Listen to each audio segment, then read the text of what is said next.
Меня зовут Глеб, я представляю усе амерыканскія дыяспоры сёння тут. У меня пытанне будзе да ўсяго аб'яднанага кабінета, можа у большасці нават да Светланы.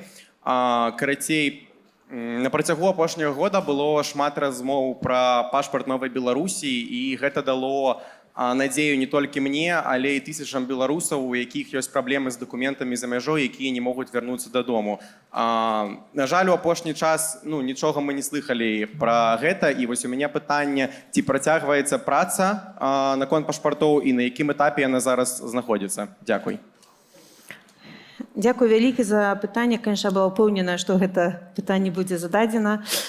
Мы з самага пачатку казалі, што праект пашпарту будзе вельмі цяжкім праектам, бо перш за ўсё гэта вялікая пагроза для рэжыму Лукашэнкі, што яны не маюць манаполію на беларусаў.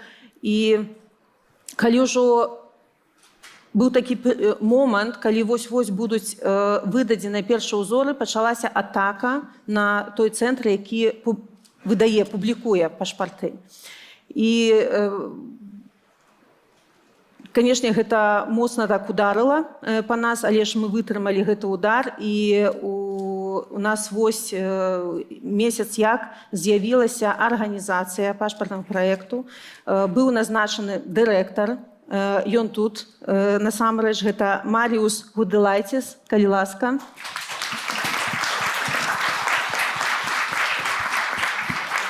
Вельмі дасведчаны чалавек, які будзе стаяць у галаве вось гэтага пашпартнага праекту. І зараз выпрацоўваецца шмат дакументаў, зрушылася праца з месца, і я ўжо не буду казаць ніякіх ні сакавікоў, ні красавікоў, як гэта было зроблена, бо насамрэч цяжкі праект. І, конечно, вырабіць пашпарты гэта адна справа, а змагацца за прызнанне гэта іншая. Там таксама ёсць некалькі накірункаў працы і некалькі сцэнароў, як гэта можна рабіць, але не буду я, конечно, раскрываць карты. Цяжка, што вось не вельмі хутка гэты працэс ідзе, але мы сутыкаемся, конечно, з вялікім супрацівам. Дзякуй. Дзякуй. Наступнае пытанне, калі ласка. Хто хоча задаць? Няма пытанняў. Ёсць. Калі ласка, спадар Азаров. Александр Азаров, Байпол. У меня пытанне до Светланы Тихановской от белорусских партизанов. 7 месяцев тому, 1 лютого, Байпол подал у об'єднаний переходный кабинет узнагародные листы на белорусских партизанов за удел у рейковой войне. Пытанне, ці будуць яны ўсё ж такі ўзнагароджаны? Калі да, то калі менавіта? А можа вы лічыце, што яны не варты ўзнагарод, раз прашло 7 месяцаў? Дзякуй. Дзякуй, Александр. Не трэба тут маніпуляваць і казаць, што яны не вартыя ўзнагароды. Канешне, вартыя. Канешне, кожны чалавек, які змагаецца з рэжымам, і людзі, якія атрымалі велізарныя срокі, яны павінны атрымаць найвышэйшыя ўзнагароды.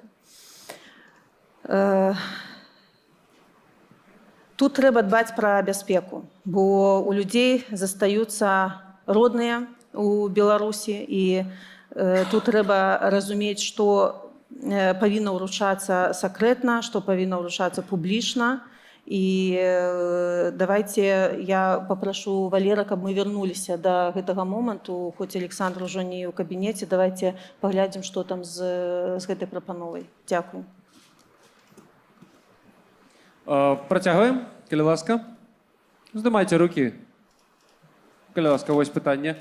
А потым можам аддаць мікрафон на самы канец залу. Дядюля Алена, былая палітвязня, хотела спытаць. Вот у Вільні много палітвязней, якія ўжо збеглі з Беларусі. Калі хто-небудзь на нас зверне ўвагу, можа, будзе якая сустрэча палітвязней з кабінетам, каб пачуць нашы праблемы, пытанні і можа нейкія ініцыятывы, потому што нас ніхто не чуе. только Дякую нашим вялікі. имем, нашим имем політв'язнів, только все манипулюють. Дякую. Вольга, можна я табе? Пытанне гэта табе, дзякую. Спасибо, Лена. Я считаю, что это очень важно, и, безусловно, мы организуем такие встречи, и если есть такой запрос, давайте обязательно сделаем такую встречу в Вильнюсе. У меня не было такой информации, что была такая инициатива. Если есть запрос на встречу со всеми представителями кабинета, включая руководительницу кабинета, я готова организовать такую встречу. Спасибо. Дякую. Так, було питання там, не? Ёсць. Калі ласка, так, наконец, але яшчэ я хацеў бы адзначыць, што нас глядзяць у жывым эфіры і на апке, як мы яе называем, так, Новая Беларусь. І таксама людзі задаюць пытанні, і я лічу, што, варта агучыць.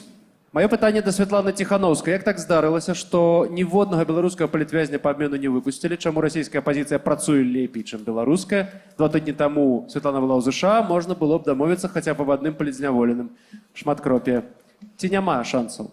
Вось такое пытанне. Так, я ўжо ў сваёй прамове на пачатку нашай канферэнцыі адказвала на гэтае пытанне, і потым і Пал Палыч пра гэта казаў, што мы не ўдзельнічалі ў перамовах па гэтаму абмену. Гэта была спецаперацыя паміж спецслужбамі ЗША і Расіі, і нават многія ўрады ці міністэрствы, нават краіны, якія ўдзельнічалі ў гэтым, не ведалі пра гэты абмен.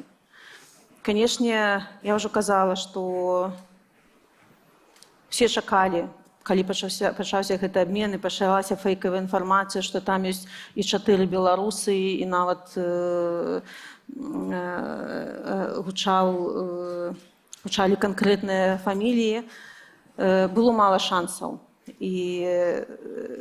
Але што зараз мы павінны зрабіць, узяць гэта як прыклад, каб працаваць у гэтым накірунку далей. Бо за вызваленне палітвязняў асабіста з гуманітарнага спісу мы працуем з рознымі краінамі, з рознымі дыпламатамі, палітыкамі, каб вызваліць хаця б гэтых людзей. Я тут чую вельмі шмат, што трэба адрозніваць гуманітарны трэк ад палітычнага, і я тут згодная. Тых людзей, якіх трэба ўратоўваць, іх трэба ўратоўваць. І тут вельмі зараз і гэты абмен шмат дыскусій змабілізаваў. Тут трэба разумець, што гэты абмен ініцыявала Расія. Яны хацелі вярнуць сваіх шпіёнаў. Я тут вельмі сумняюся, што ў Беларусі, у рэжыма Лукашэнкі, перш за ўсё, ёсць нейкія шпіёны, якія цэнныя для рэжыму Лукашэнкі, і, па-другое, рэжым Лукашэнкі нікога не хоча выменьваць, і для яго палітвязні не маюць ніякага значэння. І таму, канешне, над гэтым трэкам трэба працаваць, але ж, мне здаецца, што шансаў мала, але будзем ужо прамацваць гэтую глебу. Дякую. Не ведаю, як наш глядач, ці адказалі на яго пытанне, але адказ быў. Пачулі. Так, калі ласка, вось уже там некалькі хвілін чакае свайго пытання. Добрый вечер. Александр Автушко-Сикорский. У меня не вопрос, а скорее просьба каждому из представителей кабинета называть не направление деятельности, а конкретные цели работы, которые вы планируете достичь через год. Спасибо. Дякую. З каго пачнем?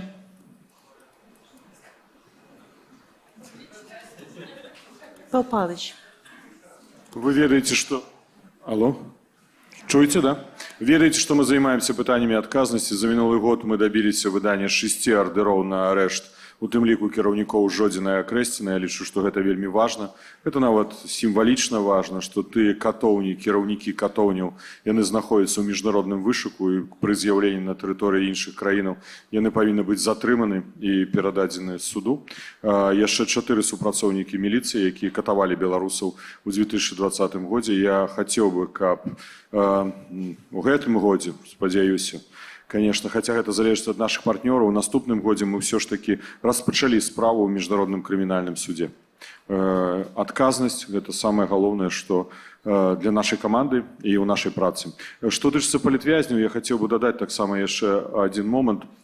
Дарэчы, Гудкоў, адзін прадстаўнік расійскай апазіцыі, публічна сказаў, што расійская апазіцыя не прымала ніякага ўдзелу ў перамовах па абмену. Дзякуй. Ну, гэта толькі спадар Латушка адказаў на пытанне, а вы хацелі кожнага пачуць, так? Ну, калі ласка, можам пайсці злева направа, ці справа налева, ці можам не адказваць. Маргарыта, давай, калі ласка. Дзякуй шчыра. Па моладзеваму прадстаўніцтву наступныя ў нас крокі будуць. Па-першае, гэта пашырэнне магчымасцяў для адукацыі і мабільнасці для моладзі як у Беларусі, так і за рубежом. Па-другое, гэта ўзмацненне моладзевага сектару, моладзевых арганізацый, пашырэнне супрацы з імі, кансалідацыя моладзевых арганізацый і сінхранізацыя напрамкаў дзейнасці паміж гэтымі арганізацыямі. І па-трэцяе, гэта ўзмацненне прысутнасці моладзевых прадстаўнікоў у палітыцы і рэпрэзентацыя моладзевай перспектывы ў розных напрамках. Таксама супраца з іншымі прадстаўнікамі аб'яднанага пераходнага кабінета і другімі іншымі структурамі. Дзякуй шчыра. Дякую. Хто наступны? Дякую. Я думаю, что в галине международных отношений нам важно было протягивать процесс делегитимизации режима Лукашенко. Але важно на этом фоне так само змагаться за узмацнение субъектности институтов демократичных сил, кабинета, Координационной рады, офиса, для того, каб беларуская повестка не только захоўвалась, але ўзмацнялася на международном уровне, для того, каб падтрымка наших международных партнеров павялічвалася. За это будем працаваць. Дякую. Дякую. Ольга? Что касается представительства по социальной политике, то тут несколько направлений. Безусловно, приоритетным направлением остается всевозможное оказание помощи политзаключенным и их семьям, работа с организациями, инициативами, укрепление их потенциала и возможностей, а также поиск путей освобождения, всех возможных путей освобождения для политзаключенных. Но также важным это формирование нового видения в сфере социальных политик, учитывая тот контекст, который есть в стране, и те социальные напряженности и проблемы, которые есть в Беларуси. Это укреплять связь с людьми, которые находятся в Беларуси, собирать информацию, анализировать о тех проблемах, которые есть, и формулировать выходы, как справляться с этими вызовами, обеспечивая инклюзивный подход, не забывая все возможные уязвимые социальные группы в стране, оказывая помощь не только тем, кто внутри Беларуси, но и оказался в изгнании. Спасибо. Дякую. Так, калі ласка, выбирайте самі, хто наступны, тому што я ж не магу вами кіраваць. Так, дякую за пытанне. Наколькі мне вядома, першай пастановай створанага кабінета в 22 годзе была пастанова, дзе была акрэслена прыярытэтная задача по аднаўленні і абароне дзяржаўнага суверэнітэта Рэспублікі Беларусь. В рамках гэтай задачы я і бачу свой функцыянал. Найперш гэта падтрымка добровольцаў, якія зараз змагаюцца в Украіне за нашу і вашу свабоду. І вы ведаеце, в арміі ніколі нічого не бывае досталь, заўсёды ўсяго не хапае. І заўтра я агучу канкрэтныя пазіцыі, якія папрасілі хлопцы, буквально ім это зараз вельмі неабходна для выканання паспяховых баявых задач. І, в прынцыпе, далей будуць запущены некалькі праектаў доўгатэрміновых, якія, спадзяюся, праз год яны уже ці пачнуць працаваць, ці будуць закончены, таксама агучу заўтра. Дзякую за пытанне. Калі ласка, працягвайце. Все. Все? Добра. Спадар Меленкевич взял микрофон. Я коротко скажу, что я позаштатный дорадца, але это вельмі ганарова для мяне. І кірунак, які я дапамагаю рэалізаваць, гэта еўрапейская інтэграцыя. Конечно, нам рано казаць про тое, што вот завтра пагрукаемся ў дзверы ў Брюсселі, нас будуць кудысьці прымаць, але нават калі б Беларусь стала дэмакратычнай і незалежнай, то вельмі важна, каб не толькі там дэмакратычная эліта хацела вяртацца ў Еўропу і разумела значэнне гэтага, але як мага больш шырокае кола грамадства, якое будзе галасаваць на выбарах. І таму я бачу сваю задачу і спрабую ее зрабіць. Гэта асвета, перш за ўсё, асвета такіх праеўрапейскіх адукацыйных праграм і праграм па ўмацаванню беларускай ідэнтычнасці. Таму што і то, і першае, і другое суперважна для таго, каб мы захавалі незалежнасць і ішлі дарогай да Еўропы. Можа, дадам толькі яшчэ адно. Што так сталася, што яшчэ недавно беларусы і дэмакраты, і недэмакраты, і нават ва ўразе дыскутавалі пра тое, а куды ўсё ж такі нам лепш ісці, там, ці на ўсход, ці на захад. Я добра памятаю, нават такі размовы вёў з Макеем, даволі доўгія. Ён быў прадстаўніком улады, які выступаў увесь час за тое, каб мы засталіся Швейцаріяй. Гэта значыцца нейтралітэт і з усімі сябраваць. І у дэмакратаў таксама гэта дыскусія была. Зараз такой дыскусіі быць не можа, таму што Расія аб'явіла, і трэба вельмі уважліва гэта слухаць і разумець, што няма такіх народаў, як беларускі і украінскі, і дзяржаваў, адпаведна, няма. Таму у нас проста гэта пытанне ісці да Еўропы, гэта экзістэнцыйнае пытанне. Будзем, не будзем. Ну вот я таму дапамагаю, чым магу, а досвед даволі вялікі, і тым больш, што я адукатар ад самага пачатку майго жыцця. І лічу, што усім нам трэба на гэта працаваць, каб людзі разумелі, дзе наша месца, адкуль мы родам. І гэта сапраўды адказнейшая задача для ўсіх абсалютна. І тых, што ў краіне, і тых, што за мяжой. Дзякуй. Дякую.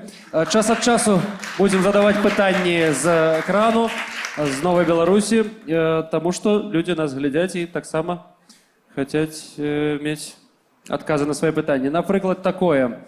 Якой будзе стратэгія на выбары ў 25-м годзе? Прэзідэнцкія выбары? Што рабіць? Байкатаваць, сапсаваць бюлетэні, галасаваць, як у Расіі было, так, памятаеце, умнае галасаванне? Якая будзе стратэгія на выбарах у 25-м годзе? Калі ласка, я не ведаю, ну, спадарня Святлана. Так, перш за ўсё, мы павінны разумець, што можа быць некалькі сцэнароў правядзення так званых выбараў рытуала, калі Лукашенко сам сябе назначае.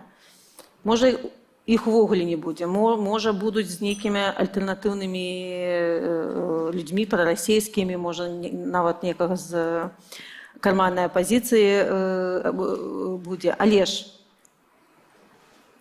мы, канешне, на гэты момант павінны змабілізавацца і зрабіць усё, каб прыцягнуць, перш за ўсё, увагу беларусаў да Беларусі, да праблем Беларусі, да палітвязня, бо і забываюцца многія. Але ж, вось калі я думаю над гэтым пытаннем, ведаеце, каб не разводзіць дыктатуру, трэба ж у людзей спытаць. І быў соцапрос, што рабіць, што людзі думаюць рабіць у 25-м годзе. Я папрашу, Франак, у нас ёсць лічбы? Так, сёння агучвалі падчас першай панэлі. Там няма выразнай большасці, 27%. Гэта актыўная частка беларускага грамадства, это нашы прыхільнікі лічаць, што трэба байкатаваць. Менш за 20 лічаць, што трэба галасаваць супраць іх. Ну і пазіцыі, ці сапсаваць бюлетэнь, ці актыўныя дзеянні, ці галасаваць за аднаго з кандыдатаў, ці адзінага кандыдата. Але ясна, што няма выразнай пазіцыі ў дэмакратычным лягеры. Таму гэтая дыскусія, напэўна, патрабуе шырокай дыскусіі, шырокай размовы, шырокага кола палітычных партыяў, актараў, ініцыятываў, якія будуць удзельнічаць. Неважна нават столькі, што мы канкрэтна будзем у дзень лукашэнкаўскіх выбараў рабіць. Галоўнае, каб мы рабілі адно і тое ж, каб у нас пазіцыя была адзіная. І гэта нашмат важнейшы і мацнейшы будзе мець эфект, чым нават само дзеянне, якое мы сфармулюем. Добра. Дзякуй. Гэта ўсё, так? Я хочу звярнуцца да наших гледачоў, які глядзяць нас зараз онлайн, каб не ў дыктатуру тут гуляцца, ну, тому што я выбраў гэтае пытанне. Там можна ставіць лайки, так? Ёсць нейкае пытанне, і, калі ласка, ставце лайки. І тое пытанне, якое збярэ найбольш лайкаў, то я і задам, і ўсё. Ну, мне падаецца, так будзе справядліва. Калі ласка, працягваем. Гаспадар Кадыровіч, я бачу, ўжо некалькі гадзін цягне руку. Зрання, як то кажуць. Ну, скажете, тоже несколько годин. А про Координационную раду мы поговорим завтра. У нас завтра будет навмысленно специальная панель. Але, напэўна, я зараз папрацую такім звычайным дэлегатам. Да мяне звярнулася Юлія Маненак, і так звярнулася, што дастала мяне аж напраз Еўрарадыо на ўчорашнім эфіры. Яна пераехала ў Літву, вымушана пераехала, і маюць вялікія праблемы з адаптацыяй, сацыяльнай адаптацыяй свайго сына, які з'яўляецца падлеткам, 7 клас. Школы, і з гэтымі, напэўна, такія праблемы ёсць у шмат каго з беларусаў.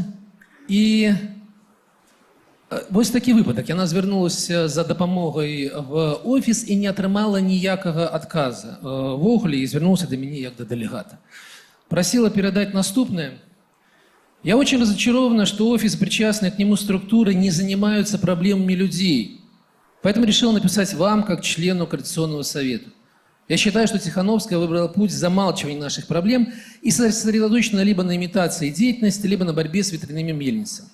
Это цитата как бы от Юли.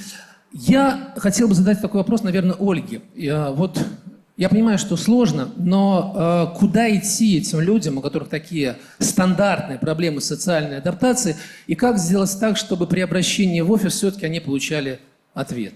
Спасибо. Спасибо за такой важный вопрос. Важно понимать, что представительство по социальной политике, оно в структуре кабинета, а не офиса. И я могу отвечать только за эту часть работы. Огромное количество белорусок и белорусов оказались в изгнании в очень разных странах, в очень разных контекстах. Кто-то оказался в странах Евросоюза, кто-то оказался в Грузии, кто-то оказался еще на других континентах. И, очевидно, мы не сможем создать инфраструктурные какие-то учреждения, поддержку и обеспечить вот эту возможность решения нашими силами проблемы во всех тех странах, в которых находятся теперь белорусы, которым нужна помощь. Я думаю, что важна вот эта преемственная система, как белорусы могут узнавать о тех возможностях, которые есть в других странах. Я бы, безусловно, рекомендовала обратиться данной белоруске в социальную службу «Одно окно», которая как раз-таки при работе подготовленных профессиональных операторок обрабатывают вот эту информацию, ищут местные инициативы, организации, которые не организовывали белорусы, но которые работают с такими социальными проблемами в этих странах, а также рассказывают о тех возможностях, которые могут предоставить наши белорусские НГО, инициативы, на каких платформах можно опубликовать свой персональный сбор, какие возможности можно использовать. Также вот у меня есть заместитель по вопросам здравоохранения в представительстве, и завтра он будет как раз участвовать на панели, связанной с социальными проблемами различных уязвимых групп. И очень важно понимать, что в том числе выехавшие медики, белорусы также объединяются, открывают свои проекты. У нас есть Е-здоровье и другие проекты, где можно в том числе получать профессиональную помощь онлайн, дистанционно. Поэтому мне бы очень хотелось, чтобы белорусы и белорусские услышали и воспользовались теми службами, которые уже созданы на данный момент. Понятное дело, что нам нужно время, нужны ресурсы, чтобы укреплять такую работу и выстраивать эти взаимосвязи во всех этих странах с местными организациями. Но мы стараемся, пробуем, и мы готовы искать эту информацию для людей. Поэтому, если у вас есть такая возможность, обязательно, пожалуйста, передайте by.social, это сайт социальной службы «Одно окно», а оттуда ее уже перенаправят в те организации, где она проживает. Спасибо. Дякую. Тут була вже рука знята. Пробачте, пішов. Так, будь ласка. Дякую. Меня зовут Інна Кулей. У меня питання до всіх представників. Тут у зале, конечно, такое широкое представництво, але это все ж таки невеликая колькасць тых людзей, якія знаходзяцца ў першую чаргу за межы. І беларусы, як мы ведаем, сёння раскіданыя па розных гарадах розных краінаў. І у меня такое пытанне. Скажите, калі ласка, ці ёсць у планах офіса і кабінета наведванне таких, тэматычнае наведванне таких гарадоў? Таму што ніхто не падмяняе сустрэчу сам на сам і магчымасць задаць пытанні просто кожнаму з прадстаўнікоў па ягоным пытанні, па ягоным кірунку дзейнасці зняць гэтую напружанасць ад людзей. Ці плануе офіс і кабінет такую праграму? Дякую. Дякую. Ну, можа, я пачну, бо я тут заўжды разрываюся паміж мала езджу і шмат езджу. І, канешне, я б хацела прыехаць у кожны горад, дзе ёсць беларусы, каб паразмаўляць, натхніць і самой натхніцца, бо для мяне гэта самая вялікая прыліў сіл, калі я размаўляю з беларусамі, калі я бачу, што беларусы нешта робяць і гараць Беларусю. І кожны прадстаўнік таксама ездзіць і па сваім пытанням таксама па розных гарадах, але на гэта трэба рэсурсы, іх не заўжды хапае. І, канешне, калі б вы нам дапамаглі, напрыклад, можа нейкі маршрут пралажыць, там можа невялічкі, можа пачаць з Польшчы, бо там найвялікшая дыяспара, але кожная краіна, кожны горад запрашае. Я не ведаю, як гэта выканаць. Можа, там, не знаю, асобнага прадстаўніка ў розныя гарады, але ж адзін прадстаўнік не адкажа на ўсе пытанні. Валер, як кіраўнік апарату, калі ласка, пазбірай запыты на наведванне розных гарадоў, скамунікуйце. Ну, нешта трэба рабіць, я разумею, але ж гэта так цяжка быць пастаянна ў дарозе, ну, мне асабіста дзяцей не бачыць, бо і ў Вільні трэба шмат чаго рабіць, і ў Польшчы чакаюць. Ну, ось Марго, наколькі я ведаю, вельмі шмат ездзіць, так, па пытаннях моладзі, і можна, калі ёсць запыт ад моладзі менавіта, можна Маргарыту направляць. Давайте подумаем разам, так, як гэты маршрут палажыць на наступны год. Дзякую. Дзякую. Так, калі ласка, зараз одно пытанне, і потым ужо там набрала аж до 4 лайки там пытанне у Новой Беларусі. А што? Страшна, як вы думалі? Калі ласка. Так, Петро. Вось я студэнт, зараз вучу там сацыялогію, паліталогію. Таму не палічыце маё пытанне за некую атаку там, ці таксічнасць. Пісаў пытанне таксама ў чаце, калі яго адразу выдалілі. Такое пытанне. Ну, я ж кажу, як з навуковага пункту гледжання, я ж кажу, студэнт паліталогіі і сацыялогіі, таму цікава. Нам расказвалі пра такую рэч, канфлікт, рада і менеджмент. Так? Ці прымаюцца нейкія захады ў АПК для таго, каб пазбегнуць гэтага канфлікту, збалансаваць неяк яго? Пробачьте, неяк так размытое пытанне. Ну, так, ну, калі канкрэтна, ну, канфлікт рада і менеджмент кажа пра тое, што калі... Вы маеце на ўвазе коордынацыйную раду і... Ну, я кажу про той контекст, што 90% беларуска нацыянальна-вызвольнага руху, там, ці дэмакратычных сілаў фінансуюцца з еўрапейскіх, амерыканскіх фондаў. О, пра грошы, ўжо цікава, так. Так, ну, конечно, як вы, я ж не палічыце за атаку, я просто ўжо максімальна мякка спрабую задаць гэта пытанне з навуковага пункту гледжання, так? То бок ёсць такая рэч, якая пісаная, канфлікт рады і менеджменту. Калі у рады ёсць людзі, якія, скажем, не атрымоўваюць грошы, яны працуюць там, у іх ёсць якія ідэі, яны хочуць менавіта дасягнуць гэтых ідэяў проста як хобі. А ёсць менеджмент, які атрымоўвае за гэта грошы, у якога ёсць асабісты інтарэс таксама атрымаць больш, а зрабіць менш. Правільна? Так, як і у кожнага супрацоўніка. А калі гэтыя ролі зліваюцца ў адну, то адбываецца канфлікт інтарэсаў. Ну, так там было пытанне... Я думаю, што я прапаную, заўтра у нас будзе асабістая панель па коордынацыйнай радзе.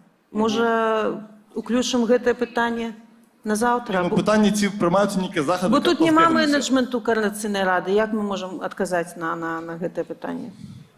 Ну, то бок, можа быць, з адной стараны прымаюцца нейкія там, так, ось, у гэтым накірунку, але, ну так, няма іншай.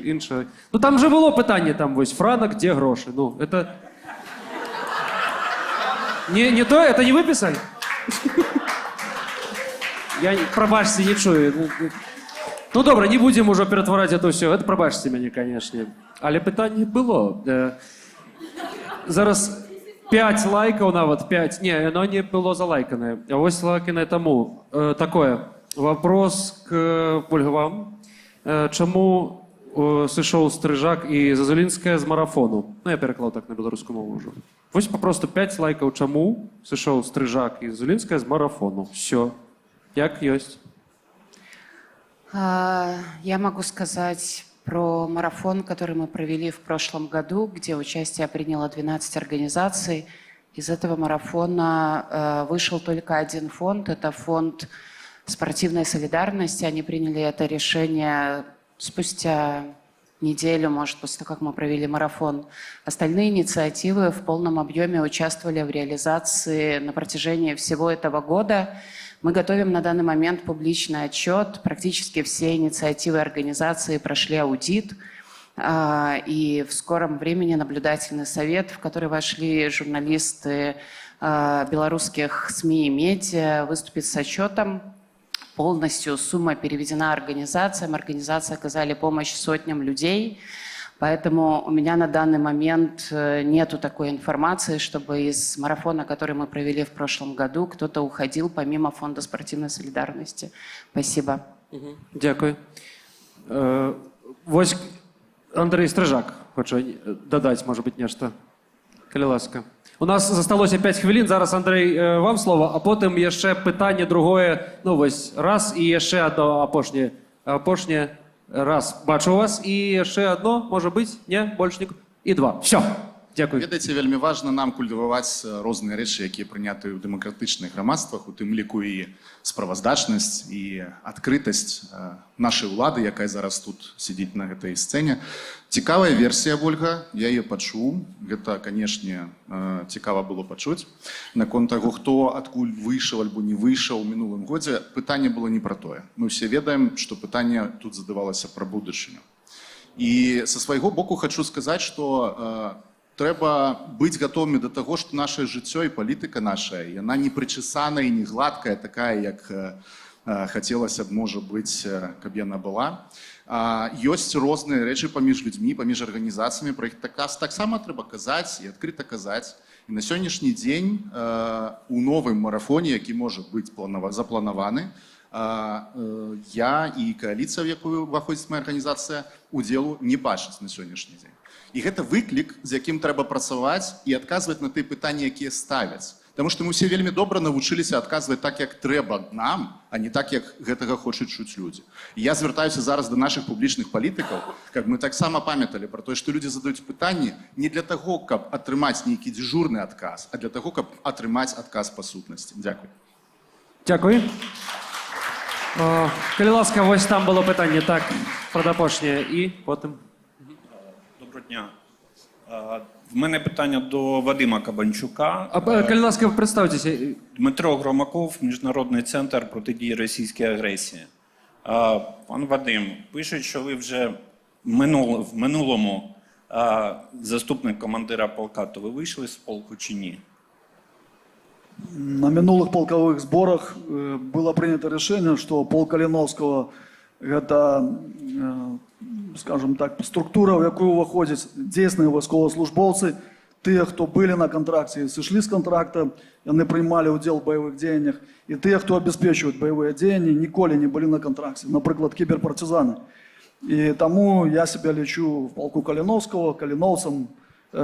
Зараз я часова спыніў контракт, тому что інакш я не мог выехаць в Европу і, в принципе, заступіць, скажем так, на гэту пасаду, на якую от сёння заступіў.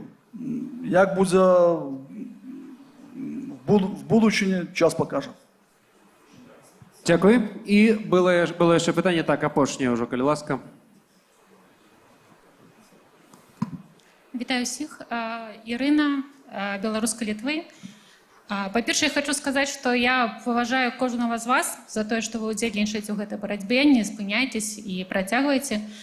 Але маё ўсё ж такі пытанне будзе наконт каардынацыйнай нарады, бо заўтра у завтрашняй панелі будуць удзельнічаць іншыя людзі, і, магчыма, я хочу непасрэдна задаць пытанне тым, хто зараз на сцэне і хто таксама з'яўляецца чальцом каардынацыйнай рады.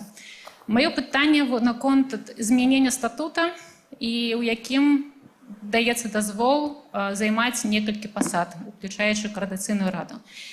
І я чытала інтэрв'ю наконт таго, што каардынацыйная рада гэта тое месца, адкуль вось могуць быць кадры для кабінетаў, што гэта больш для такога, як сказаць, лепшага супрацоўніцтва паміж кабінетамі каардынацыйнай рады. Але тым не менш, няўжо няма вось гэтага размовы унутры фракцыі, спісаў, каб, напрыклад, я не ведаю, Андрэй Курэйчык, каб звярнуўся да Паўла Латушкі з той прапановы, якая, напрыклад, існуе ў Координаційнай раді, каб неяк прасунуць гэту такую ініцыятыву, напрыклад, у антыкрызісным ці аб'яднаным пераходным кабінеце.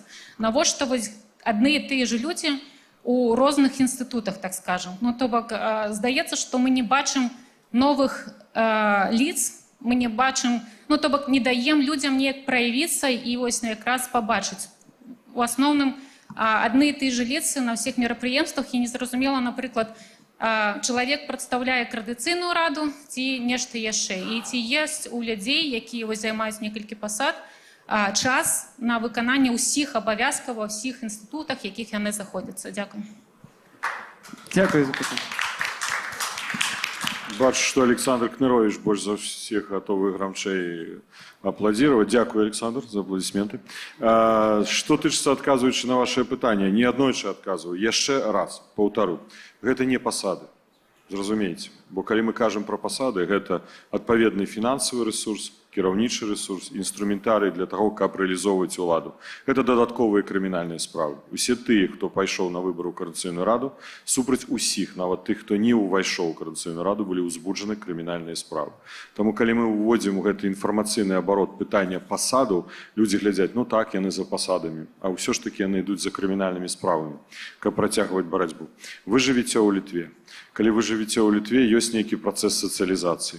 Паглядзіце, наколькі гэта дазваляе веданне літоўскай мовы. Калі не, я думаю, што ёсць тут іншыя магчымасці атрымаць інфармацыю, што члены літоўскага ўраду, прэм'ер-міністр, напрыклад, з'яўляюцца членамі парламента Літвы. Члены ўраду Польшчы, прэм'ер-міністр з'яўляецца членам парламента Польшчы. Тое самае у Латвіі, у Чэхіі, у Эстоніі, у шмат якіх краінах. Менавіта выбары ў парламент акрэсліваюць праграму большасці, якая фарміруе выканаўчую ўладу, і пазней выканаўчая ўлада пры падтрымцы парламента рэалізуе менавіта свае праграмы. Калі ў Координаційнай рады будзе свая праграма, у кабінета будзе іншая праграма, гэта заўсёды будзе канфлікт, пастаянныя сваркі, спрэчкі, пра што дэмакратычныя сілы праходзілі неаднойчы. Мы будуем тое, што пабудавана ўжо да нас, што прайшло досвед дэмакратый еўрапейскіх. І менавіта гэты падыход мы сёння рэалізуем. Што тычыцца новых твараў, у нас праблема ў тым, што ў нас шмат, калі мажам умоўна пасадаў, а нема ахвотных ісці на гэтыя пасады. Я вам кажу вельмі шчыра і адкрыта, бо людзі зыходзяць, бо вялікая дэматывацыя, рызыкі.